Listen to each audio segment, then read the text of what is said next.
जय हिंद बच्चों, कैसे हो? उम्मीद करते हैं आप लोग अच्छे होंगे। प्यारे बच्चों, आज का क्लास लेकर फिर आप सबके बीच उपस्थित हो गए हैं। आज के क्लास में हम लोग अध्ययन करने वाले हैं कृत्रिम संकरण या फिर कृत्रिम परागण, आर्टिफिशियल पॉलिनेशन। यानी हम लोग आज के क्लास में क्या पढ़ेंगे? कृत्रिम संकरण या परागण कह लीजिए। ठीक है, तो कृत्रिम संकरण क्या होता है, सबसे पहले इसको समझते हैं। मानव द्वारा कृत्रिम ढंग से, कृत्रिम मतलब वो अपने तरीके से, जो मानव है वो अपने तरीके से, तो मानव द्वारा कृत्रिम ढंग से किसी पराग कोश से पराग कणों का अन्य पादप के अपने इच्छानुसार वर्तिकाग्र पर पहुंचाने की जो क्रिया होती है, इसी क्रिया को हम लोग क्या कहते हैं? कृत्रिम संकरण कहते हैं, या फिर कह लीजिए कृत्रिम परागण कहते हैं। अब कहोगे सर जल्दी जल्दी बता दिए, समझ में नहीं आया, तो आइए समझा देते हैं। ठीक है, तो हम लोग क्या पढ़ेंगे मेरे देश के अच्छे बच्चे? आज के क्लास में क्या पढ़ने वाले हैं? कृत्रिम संकरण। उसके लिए आपको क्या करना है? एक हम लोग क्या करते हैं, एक पुष्प बनाते हैं।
को हम लोग देखते हैं तो इस पुष्प में क्या है? ए वाला जो भाग है ये पराग कोश है, ये पुष्प का नर भाग यानी पुंकेसर है। हम लोग दो पुष्पों को बना लिए हैं।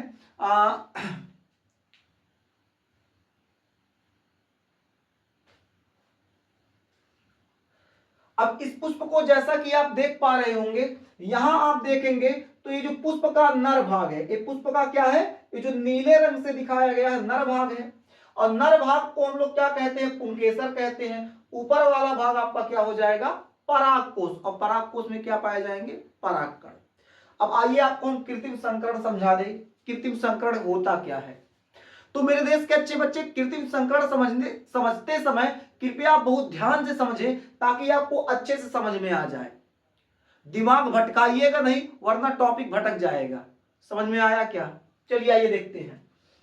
तो अब कृत्रिम संकरण क्या होता है? कृत्रिम ढंग से मतलब, कृत्रिम ढंग से मतलब है कि मानव अपने तरीके से, अपने ढंग से, मानव के द्वारा, तो कृत्रिम ढंग से किसी पुष्प के पराग कोश से परागकण अपने इच्छानुसार, कृत्रिम ढंग से किसी पुष्प के पराग कोश से परागकण अपने इच्छानुसार किसी अन्य पुष्प के वर्तिकाग्र तक पहुंचाने की क्रिया हम लोग क्या कहते हैं? उसे हम लोग कृत्रिम संकरण या कृत्रिम परागण कहते हैं। यानी कृत्रिम ढंग से, बात को समझिएगा, कृत्रिम ढंग से किसी पुष्प के पराग कोश से परागकण का किसी अन्य पुष्प के वर्तिकाग्र तक पहुंचाने की जो क्रिया है अपने इच्छानुसार, उसी क्रिया को हम लोग क्या कहते हैं?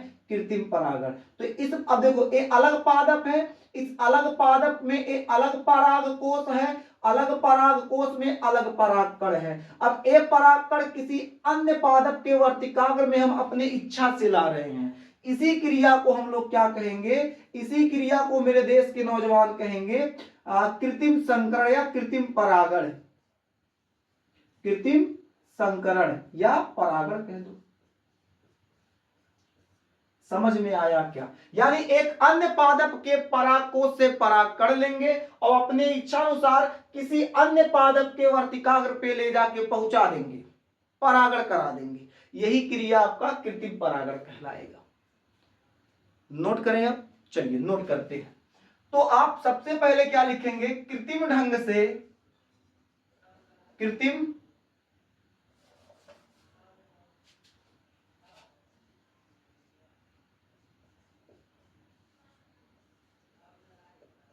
कृत्रिम ढंग से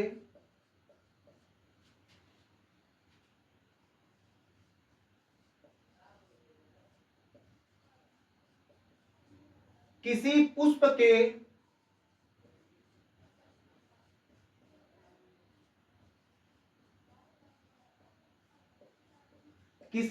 के पराग कोश से पराग कणों का, पराग कोश से पराग कणों का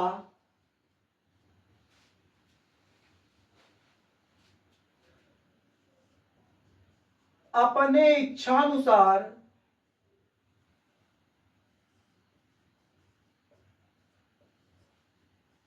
अपने इच्छानुसार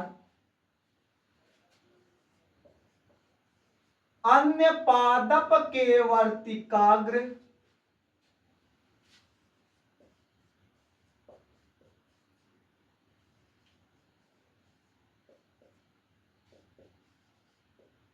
तक पहुंचाने की क्रिया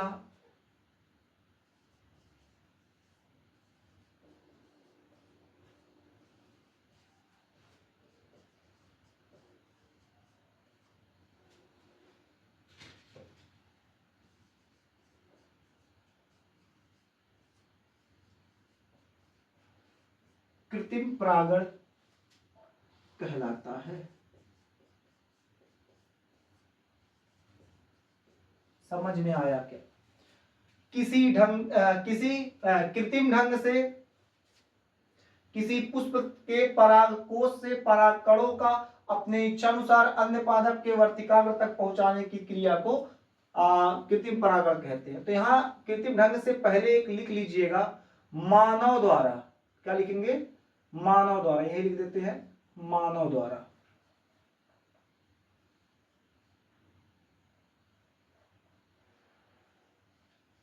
मानव, हंस पद का चिन्ह देखो ऊपर लिख देते हैं, द्वारा। तो क्या हो जाएगा, मानव द्वारा कृत्रिम ढंग से किसी पुष्प के परागकोश से पराग कणों का अपने इच्छानुसार अन्य पादप के वर्तिकाग्र तक पहुंचाने की क्रिया को मेरे देश के अच्छे बच्चे क्या कहते हैं? कृत्रिम परागण कहते हैं। समझ गए? अब जो एक कृत्रिम परागण होता है, अब इसमें थोड़ा सा और हम लोग समझने का प्रयास करते हैं। कृत्रिम परागण में दो चीजें आपसे अक्सर पूछ ली जाती हैं, पहला विपुंसन और दूसरा थैलीकरण। तो सबसे पहले हम लोग अब पढ़ते हैं विपुंसन। तो मेरे देश के नौजवान हेडिंग कर लो विपुंसन। हेडिंग क्या करेंगे आप लोग? विपुंसन।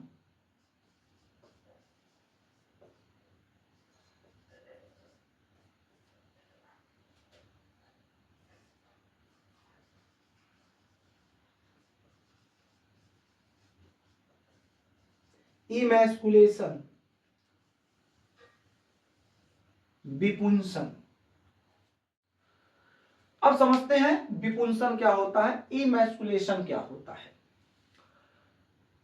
विपुंसन जो है एक प्रकार की विधि होती है, यानी ये जो पुष्प होता है, पुष्प में ये जो पुंकेसर होता है, इस पुंकेसर को चिमटे की सहायता से या बहुत धारदार चीज से बहुत हल्के हाथ से इसको काट के इसको निकाल दिया जाता है।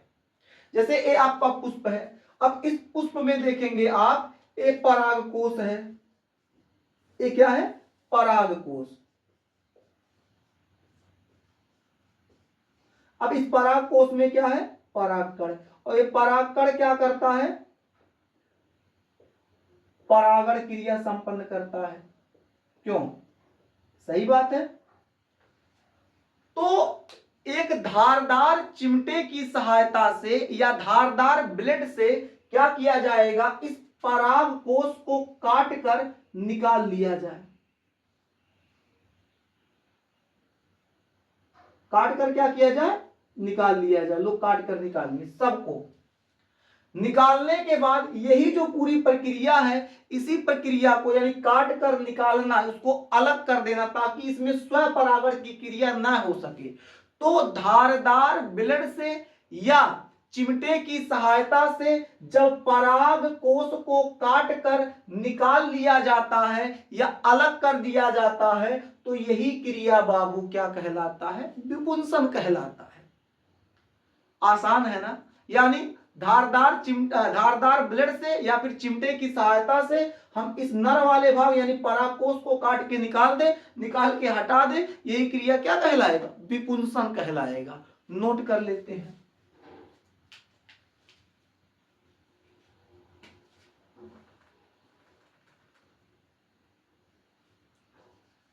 पुष्प के परागकोश को, पुष्प के परागकोश को चिमटे की सहायता से, चिमटे की सहायता से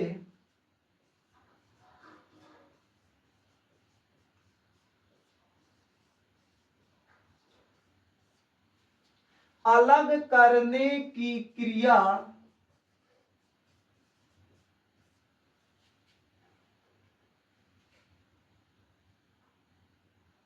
विपुंसन कहलाता है।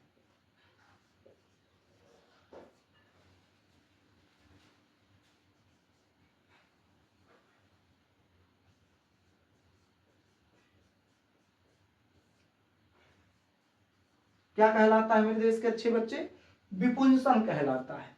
समझ में आ रहा है। चलिए, अब विपुंसन होता क्यों है, विपुंसन क्यों किया जाता है, ताकि स्वपरागण न हो, यानी स्वपरागण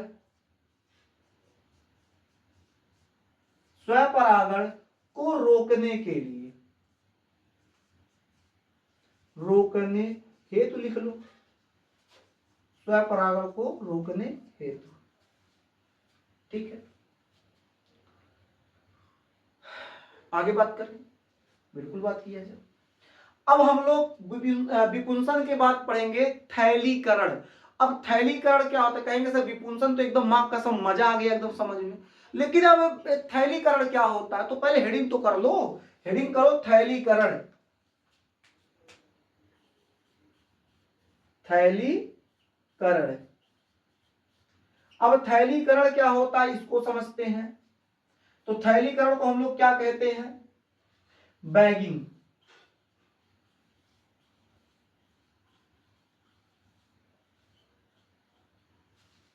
थैलीकरण यानी बैगिंग समझते हैं, बैगिंग क्या होता है। थैलीकरण, अब जब इसको चिमटे की सहायता से काट कर हटा दिया जाएगा तो पतले कागज के थैले से या पॉलीथीन से इस पुष्प को ढक दिया जाएगा। पतले थैले या फिर पॉलीथीन की सहायता से इस पुष्प को, ये जो आपका विपुंसित पुष्प है, इस विपुंसित पुष्प को क्या किया जाएगा, थैले की सहायता से या पॉलीथीन की सहायता से ढक दिया जाएगा। क्यों ढका जाएगा, ताकि कोई अवांछित पराग जो है आके इसमें प्रवेश ना कर जाए, यानी कोनो उत्पाती भौरा या कीड़ा या तितली कोई परागकण लाके इसमें डाल ना दे। इसी वजह से इसको क्या किया जाता है, इसके परागकोश को जब काट के निकाल लिया जाता है तो इसको थैले से या पॉलीथीन से मेरे देश के अच्छे बच्चे ढक दिया जाता है, ताकि कोई अवांछित पराग इसमें प्रवेश ना कर जाए। ठीक है, अवांछित पराग अगर प्रवेश कर जाएगा तो हमारा कृत्रिम परागण खत्म ही हो जाएगा, उसको कृत्रिम परागण नहीं रह जाएगा, फिर हमारे हिसाब से काम नहीं होगा, क्योंकि इसमें लिखे हैं अपने इच्छा अनुसार सब कुछ काम होना चाहिए, तो अपने इच्छा अनुसार आगे का प्रोसेस का काम नहीं हो पाएगा बालक। तो अपने इच्छा अनुसार जब काम नहीं हो पाएगा तो वहां कृत्रिम परागण बढ़िया तरीके से संपन्न नहीं हो पाएगा। इसी वजह से ये जो उत्पाती भौरे कीड़े होते हैं बहुत जगलर होते हैं बालक, और यही जगलरई क्या करते हैं कि दूसरे पुष्प का परागकण लेके हमेशा घूमते रहते पंजे में फंसा के, कहूं ला के इसमें डाल दिया तो हमारा कुल मेधा डांड चला जाएगा, कितना मेधा से इसको चिमटी से काटे हैं। इसी वजह से क्या किया जाता है, इसको पॉलीथीन से ढक दिया जाता है, और यही क्रिया बैगिंग यानी थैलीकरण कहलाता है। यानी कहने का मतलब क्या है, विपुंसित पुष्प को बैग यानी थैले या कागज के थैले या फिर पॉलीथीन से ढकने की क्रिया को हम लोग थैलीकरण कहते हैं। नोट कर लो।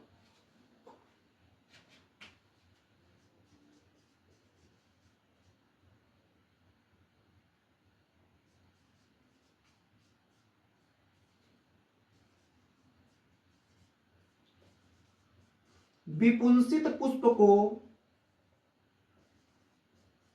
कागज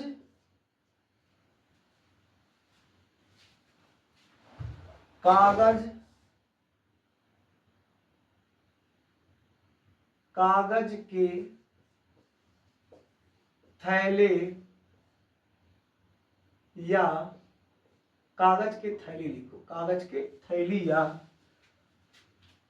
कागज की थैली या पॉलीथीन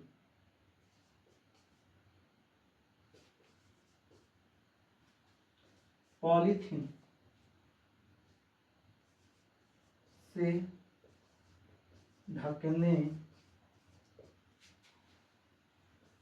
की क्रिया क्या कहलाती है जी, थैलीकरण कहलाती है, थैलीकरण कहलाती है।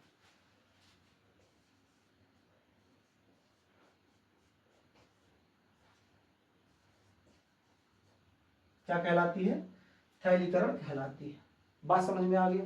अब ये थैलीकरण जो होता है, होता क्यों है, होता इसलिए है ताकि अवांछित जो परागकण है इसमें प्रवेश ना कर जाए। आइए लिखते हैं, एक पॉइंट कर लीजिएगा,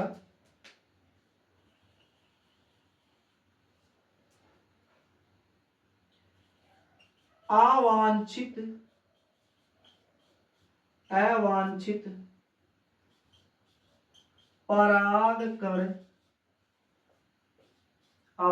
परागकण से बचाने हेतु